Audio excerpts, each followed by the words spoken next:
ధన్ ధన్.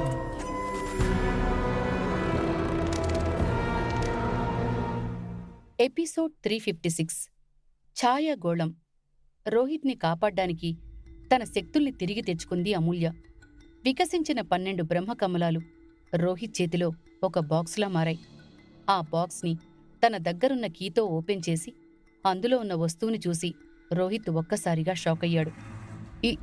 ఇది మా రాజకిరీటం కదా అని అడుగుతున్న తరుణ్ కళ్లల్లో ఆనందం, ఆశ్చర్యం రెండూ పోటీ పడుతున్నట్లుగా కనిపిస్తున్నాయి. ఆ విషయం మాకెలా తెలుస్తుంది? మేమెప్పుడైనా మీ రాజకిరీటాన్ని చూశామా అని అడుగుతున్న విక్కీ మాటల్లో వెటకారం కనిపించింది. అతడి మాటలకి తరుణ్ కాస్త సీరియస్గా చూశాడు. సర్లేవో, ఏదో ఫ్రెండ్లీగా అన్నాం, ఆ మాత్రానికే సీరియస్ అయిపోతే ఎలా అని తరుణ్ని కూల్ చేశాడు విక్కీ. ఇది మీ రాజకిరీటమే తరుణ్ అని క్లారిఫికేషన్ ఇస్తున్నట్టుగా అంటూ, మీనాక్షి వాళ్ల నాన్నగారి దగ్గర నుండి ఈ రాజకిరీటాన్ని దొంగిలించి ఈ బ్రహ్మకమలాల దగ్గర కాశ్మీర రాణి తెలివిగా దాచిపెట్టింది అని జరిగింది చెప్పాడు రోహిత్. ఏదో అనుకున్నాను గాని కాశ్మీర రాణి చాలా తెలివైంది. ఈ అడవిలోకి రాత్రిపూట రావడం చాలా ప్రమాదకరం. బ్రహ్మకమలాలు వికసించే టైంలో ఎవరైనా ఇక్కడికొస్తే నీలగిరి ఏనుగులు వాళ్ళని చంపేస్తాయి అని చుట్టూ చూస్తూ చెప్పాడు తరుణ్. ఏంటి తరుణ్ అలా చూస్తున్నావు? ఇప్పుడా ఏనుగులిక్కడికొస్తాయా అని అతడి భుజం పట్టుకుని భయపడుతూ అడిగాడు విక్కీ.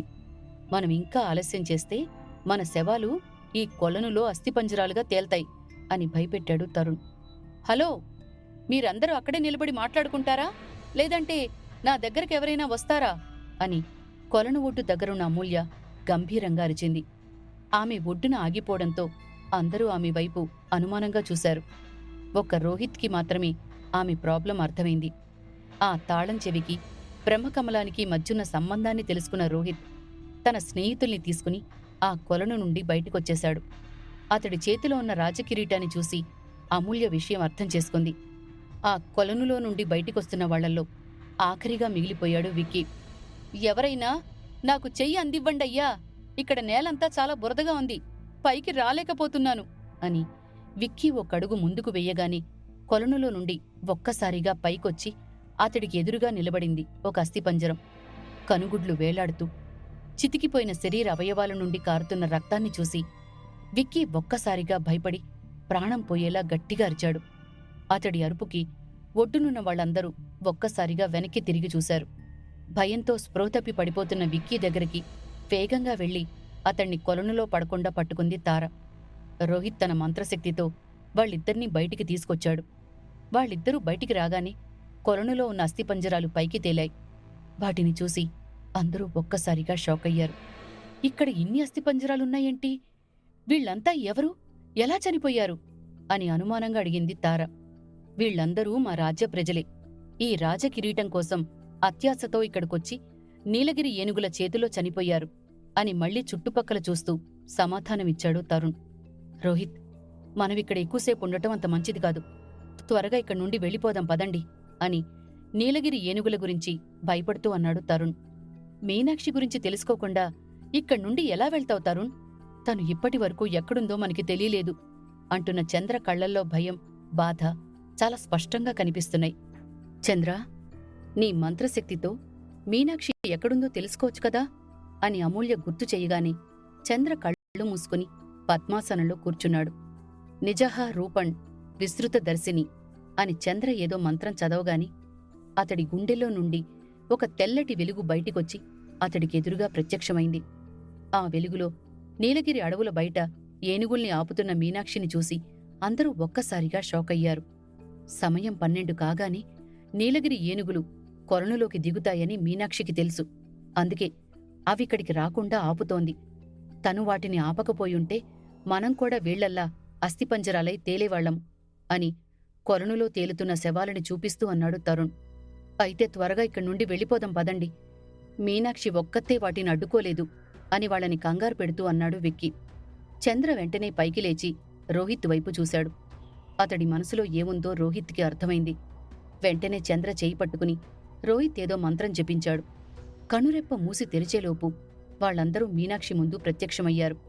తన స్నేహితుల్ని చూసిన మీనాక్షి నీలగిరి ఏనుగుల మీద వేసిన తన మంత్ర ప్రయోగాన్ని తీసేసింది. ఆ ఏనుగులన్నీ గంభీరంగా శబ్దం చేస్తూ అడవిలోకి పరిగెత్తుకుంటూ వెళ్ళిపోయాయి. వాటి బలానికి భూమి కొన్ని క్షణాల వరకు కంపించింది. రోహిత్, మీరు వెళ్లిన పని ఏమైంది? ఆ బ్రహ్మకమలానికి నీకు దొరికిన తాళం చెవికి ఏం సంబంధం ఉందో తెలిసిందా అని అతని దగ్గరికి ఆతృతగా వచ్చి అడిగింది మీనాక్షి.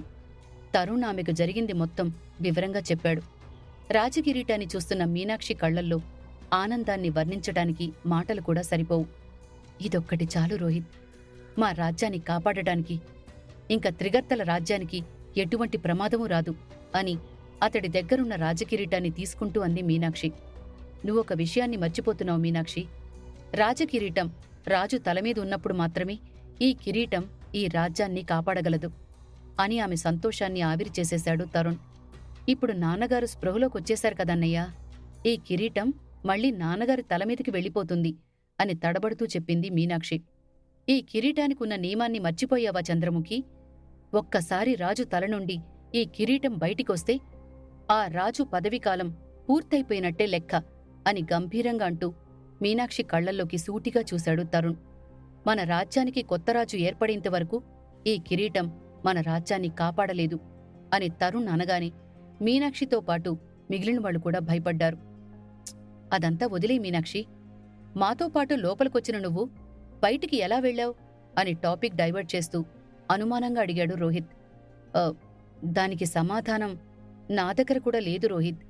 ఆ తాళం చెవికి సంబంధించిన ఆధారాల గురించి వెతుకుతున్న నేను ఒక్కసారిగా మాయమయ్యి మా రాజ్యంలో ప్రత్యక్షమయ్యాను అని మీనాక్షి చెప్పగానే అందరూ ఆశ్చర్యపోయారు. దీన్ని బట్టి చూస్తుంటే ఆ గుహ దగ్గర్నుంచి త్రిగర్తల రాజ్యానికి ఏదో ఒక రహస్య మార్గం ఉన్నట్టుంది. దానిగుండానే మీనాక్షి రాజ్యానికి వెళ్ళింది అని తన అనుభవంతో చెప్పాడు చంద్ర. మనం కూడా అలాగే త్రిగర్తల రాజ్యానికి వెళ్ళిపోయాం కదా చంద్ర అని గతాన్ని గుర్తుకు తెచ్చుకుంటూ అన్నాడు తరుణ్. అదంతా వింటున్న అమూల్య ఎందుకో అసహనంగా ఫీలైంది. శక్తులు వచ్చిన దగ్గర్నుండి ఆమె ఎందుకో వింతగా కనిపిస్తోంది. ఆమె పరిస్థితిని అర్థం చేసుకున్న రోహిత్ ఆమె చేతిని ఎవరికీ కనపడకుండా పట్టుకుని నిమురుతున్నాడు. అతడి చెయ్యి పడగానే అమూల్య కాస్త రిలాక్స్డ్గా ఫీలైంది. పదండి, మీ నాన్నగారికి ఈ విషయాల గురించి చెబుదాం అని చెప్పి వాళ్ళని త్రిగర్తల రాజ్యానికి తీసుకుపోతున్నాడు రోహిత్. వాళ్లకోసమే ఎదురుచూస్తూ జలసంధుడు నిద్రపోలేదు. వాళ్లు రాజ్యంలో అడుగుపెట్టగానే వాళ్లకి ఎదురు వెళ్లి అందరూ క్షేమంగా తిరిగొచ్చారో లేదో చూసుకున్నాడు. మీనాక్షి అతన్ని కౌగిలించుకుంటూ తన చేతిలో ఉన్న రాజకిరీటాన్ని సంతోషంగా చూపించింది. నా పదవీకాలం పూర్తయింది కదా బంగారు తల్లి, ఇంకీ కిరీటం నీకే సొంతం అని ఆమె తలని ప్రేమగా నిమురుతూ అన్నాడు జలసంధుడు. అతడి మాటలకి చిన్నగా నవ్వి ఊరుకుంది మీనాక్షి. ఆమెతో పాటు మిగిలిన వాళ్లందరికీ ఆ కిరీటం తరువాతి రాజును ఎందుకెన్నుకోవడం లేదు అనే అనుమానం అందరి మనసులోనూ బలంగా ఉంది. రోహిత్, నీకొక ముఖ్యమైన విషయం చెప్పడం మర్చిపోయాను. నిన్ను కలవడానికి ఎవరో వచ్చారు అని జలసంధుడు అనగానే అతడి వైపు షాకింగ్గా చూశాడు రోహిత్. ఎవరతడు అని అడిగేలోపే ఆ వ్యక్తి ప్రస్తుతం ఉద్యానవనంలో నీకోసం ఎదురుచూస్తున్నాడు. త్వరగా వెళ్ళి ఆ వ్యక్తిని కలుసుకో అని జలసంధుడు అనగానే రోహిత్ ఉద్యానవనం వైపు దారి తీశాడు. అతడి వెంట మిగిలిన వాళ్లు వెళ్లాలి అనుకున్నారు కాని జలసంధుడు వెళ్లనివ్వలేదు. ఉద్యానవనంలో తన కోసం ఎదురుచూస్తున్న శంకరయ్యను చూసి రోహిత్ షాకయ్యాడు. వచ్చావా రోహిత్, నీకోసం చాలాసేపటి నుండి ఎదురుచూస్తున్నాను అంటున్న శంకరయ్య కళ్లల్లో ఏదో కంగారు కనిపిస్తోంది. ఏం జరిగింది? ఎందుకు కంగారు పడుతున్నారు అని అనుమానంగా అడిగాడు రోహిత్. నా కొడుకు బాలభద్రుడు శివంగిని రాజ్యానికి తీసుకురాబోతున్నాడు. వాళ్ళిద్దరూ ఈ రాజ్యానికొస్తే ఈ రాజ్యంతో పాటు మన భూలోకం కూడా సర్వనాశనమైపోతుంది అని వణుకుతున్న కంఠంతో చెప్పాడు శంకరయ్య. ఆల్రెడీ వాళ్ళు ఈ రాజ్యానికొచ్చేశారు అని నీలగిరి అడవుల్లో జరిగిన విషయం గురించి శంకరయ్యకి వివరంగా చెప్పాడు రోహిత్. అతడు చెప్పింది విని శంకరయ్య కుప్పకూలిపోయాడు. అతడి కళ్లల్లో మరణ భయం చాలా స్పష్టంగా కనిపిస్తోంది. లేదు లేదు, ఇలా జరగడానికి వీల్లేదు. వాళ్ళిద్దరూ ఇక్కడ ఉండటానికి వీల్లేదు. ఏదో ఒకటి చేసి వాళ్ళిద్దరిని ఇక్కడి నుండి తరిమేసేయ్ రోహిత్ అని ప్రాధేయపడుతున్నట్టుగా అన్నాడు శంకరయ్య. ఒకప్పుడు ఎన్నో దుర్మార్గాలు చేసిన శంకరయ్య ఇప్పుడు భూలోకానికి మంచి చెయ్యాలనుకుంటున్నాడు. రోహిత్కి సహాయం చెయ్యాలనుకుంటున్నాడు. శివంగి ఇక్కడికి ఎందుకొస్తోందో మీకేమైనా తెలుసా అని ఎందుకో అనుమానంగా అడిగాడు రోహిత్. తెలుసు అన్నట్టుగా చూశాడు శంకరయ్య. ఈ రాజ్యంలో ఉండే ప్రతి ఒక్కరికి వాళ్ళ శక్తులకి సంబంధించిన ఒక ముత్యం వాళ్ళ హృదయంలో ఉంటుంది. ఒకవేళ ఎవరైనా చనిపోతే ఆ హృదయంలో ఉన్న ముత్యం రాజ్యంలో ఉన్న దుష్టశక్తులను ఆవాహనం చేసుకుని నల్లగా మారిపోతుంది అని చెప్తున్న అతని వైపు చాలా శ్రద్ధగా చూస్తున్నాడు రోహిత్. అలా నల్లగా మారిపోయిన ముత్యాలన్నీ చండాల నగరంలో ఉన్న చక్రధర్ సమాధిలో ఒక ఛాయాగోళంలా తయారైంది.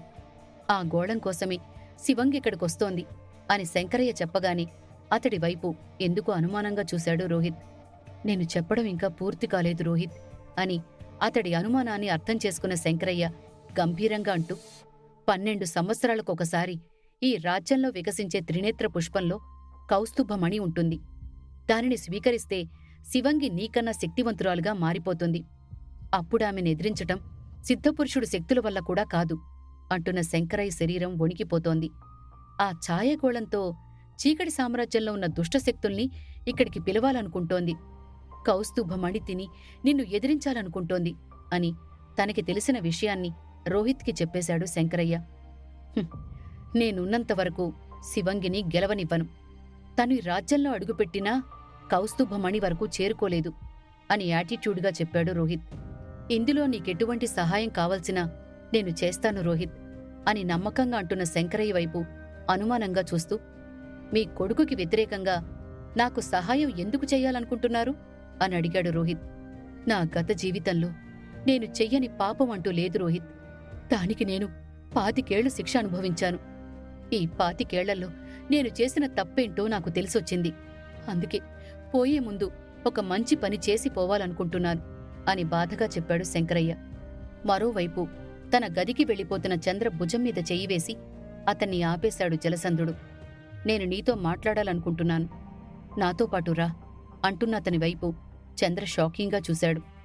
జలసంధుడు చంద్రతో ఏం మాట్లాడాలనుకుంటున్నాడు?